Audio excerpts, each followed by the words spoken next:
And so I'm sorry, are you all doing any calculation on the economic impact of which year was chosen as a baseline?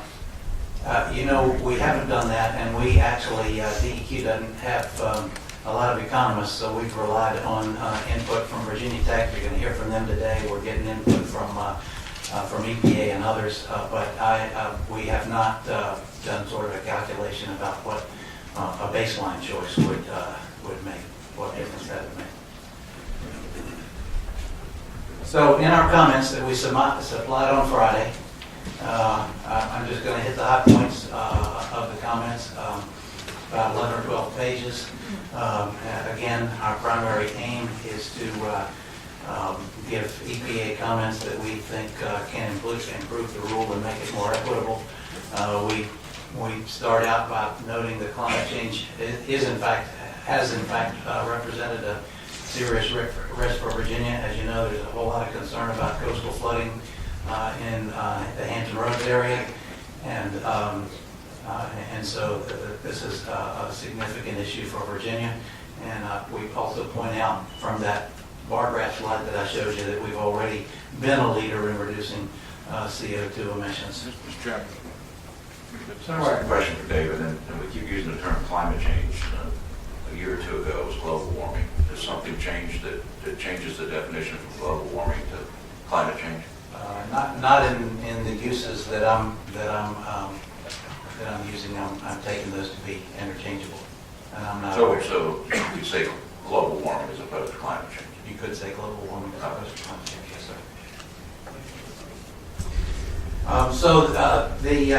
The first point that we make is about equity. We're not sure that the Clean Air Act provides a basis for that range of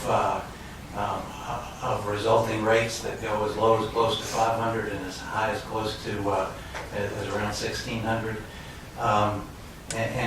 So we think something has to be done to make it more equitable. That said, I'm not sure that if it's a rate-based standard, I'm not sure that we think that every state has to be identical in its rate. But what we believe has happened is that there's been a differential economic consequence to some states, in that some states, and particularly coal intense states, maybe have a slightly easier lift than a state like Virginia that has a fairly diverse mix. And so we make the point that they need to move towards equity. And in moving towards equity, at least as far as Virginia is concerned, we believe that credit should be given for existing nuclear.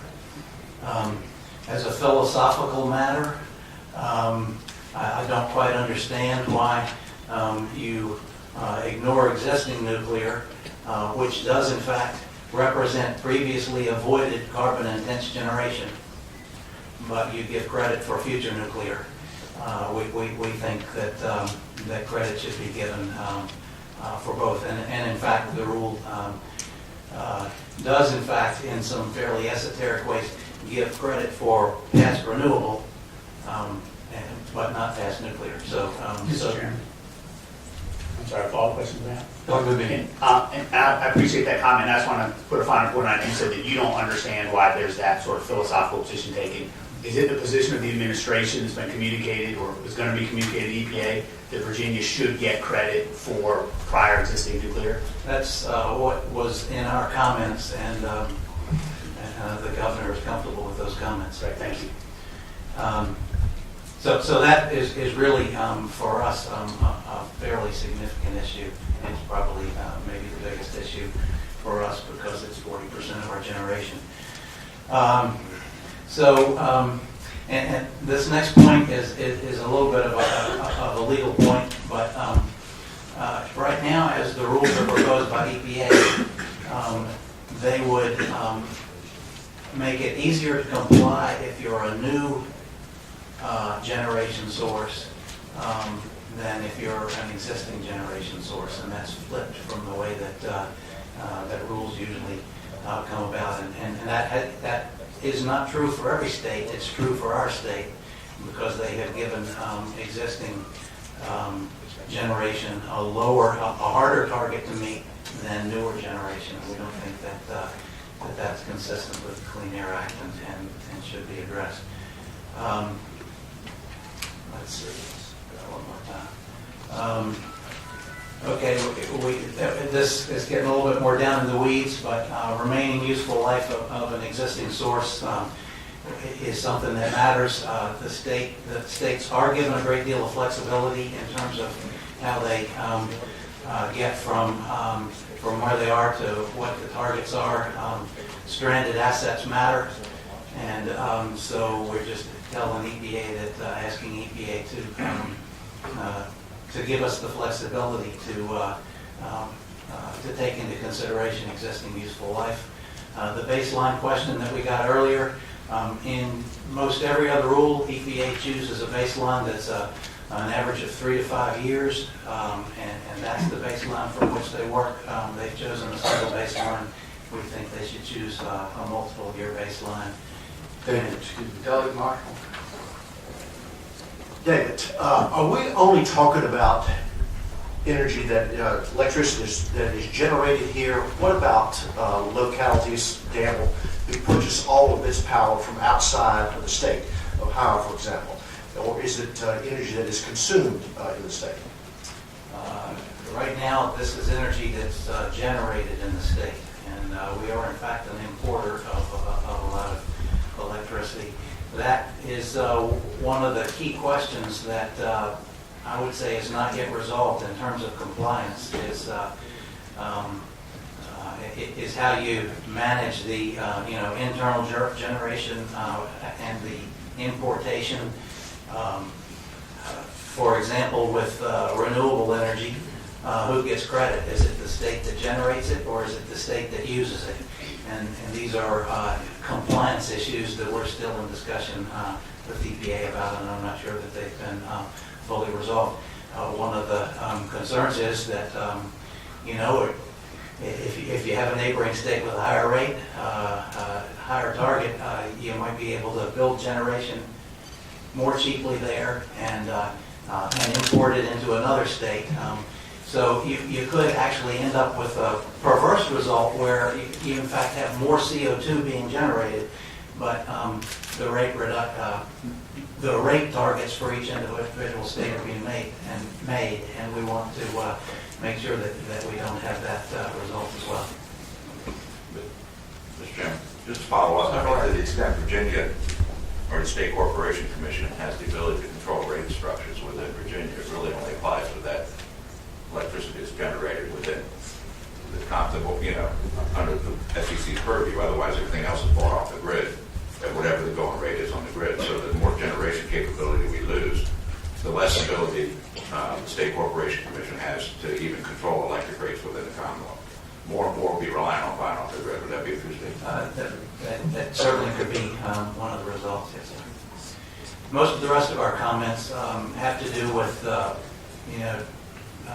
making sure that states have flexibility and that sort of thing. I would say that the key things that we're asking for from EPA is that they reconsider those equity issues between states to deal with some of the things that we just talked about, so you don't create incentives to build across the border and maybe not end up with as good an environmental result. You don't create economic inequities, and the nuclear issue we think is very important.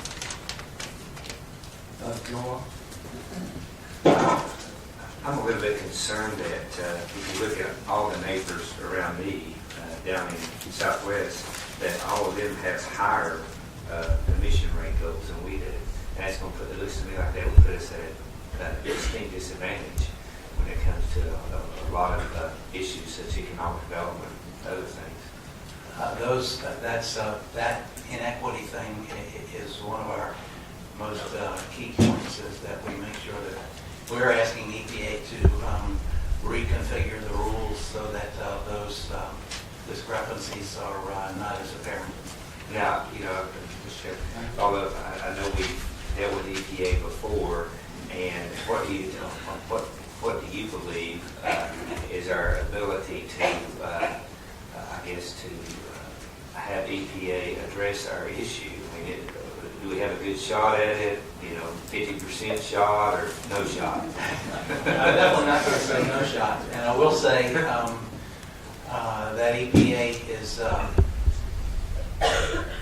probably listening to the states on this rule, maybe more than I have seen them listen in the past. And I will say we had the environmental agencies had a number of opportunities to talk to EPA about some of our concerns as they were putting together the proposed draft rule.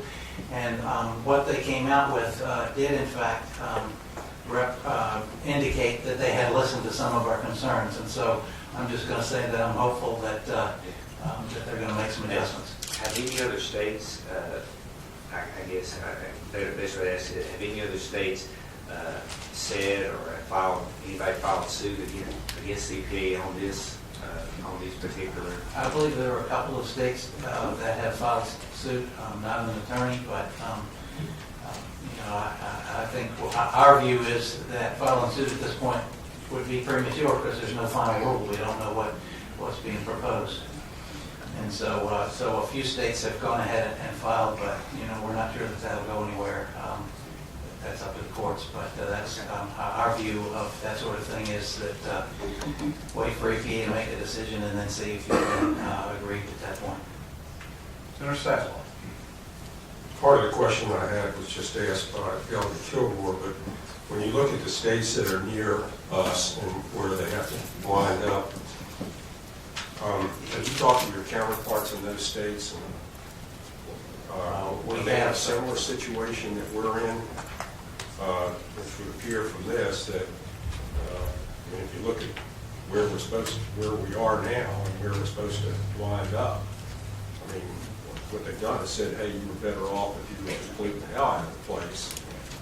We wouldn't make it as difficult for you as the states that are here. Looking at California, New York. Have you talked to any? Are these people in a similar situation that we're in? We do talk to a lot of the other states. I can't say that we've talked to all of them. Right. I will say that, not surprisingly, those states that are in a similar nuclear position to what we are have similar viewpoints, and so there are probably going to be 10 or 12 states that will be making that comment. But I think, different states are going to be faced with different things, and they're not going to get uniformly the same set of comments from each of the states, and they're going to have to figure out how to balance that. Dr. Russell. Thank you, Mr. Chairman. Senator Sasslaw asked the first part of my question, that is, are we trying to coordinate our responses with other states, and you've answered that. Secondly, I look at the chart you gave us, and there are a lot of our neighboring states that have a much higher goal than we do.